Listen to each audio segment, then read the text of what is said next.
Hi friends, అందరూ బాగున్నారా? మన లైఫ్ అనేది ఎప్పుడు ఎక్కడ ఎలా టర్న్ అవుతుందో అస్సలు ఊహించలేం కదా! అలా ఊహించినవన్నీ జరగడమే కదా జీవితం అంటే. అలాగే నా లైఫ్‌లో కూడా నేను ఎప్పుడు ఏ రోజు కల్లో కూడా ఊహించలేదు. ఇలా కువైట్‌కి వస్తానని గాని, ఇక్కడొచ్చి ఇలా వర్క్ చేస్తానని గాని. కానీ కొన్ని పరిస్థితుల వల్ల అయితే ఇక్కడికొచ్చి వర్క్ చేసుకుంటున్నాము.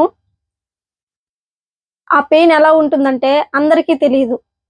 ఫ్యామిలీకి దూరంగా ఉంటూ బయట దేశాల్లో బతుకు తెరువు కోసం వచ్చి పనులు చేసుకుంటున్న వాళ్ళకి మాత్రమే అర్థమవుతుంది. నేను చెప్పేది నిజమో కాదో ఒకసారి కామెంట్ సెక్షన్‌లో తెలియజేయండి ఫ్రెండ్స్. అలాగే కువైట్‌లో నా లైఫ్ జర్నీ కూడా ఎలా స్టార్ట్ అయింది, ఇక్కడ ఎలాంటి ప్రాబ్లమ్స్ ఫేస్ చేశాను, డీటెయిల్స్‌గా లాంగ్ వీడియో అయితే చేశాను ఫ్రెండ్స్. ఇంట్రెస్ట్ ఉంటే చూసేయండి. చాలా బాగా రిసీవ్ చేసుకుంటున్నారు. అస్సలు ఎక్స్‌పెక్ట్ చేయలేదు. Thank you so much. పేరు పేరున ధన్యవాదాలు.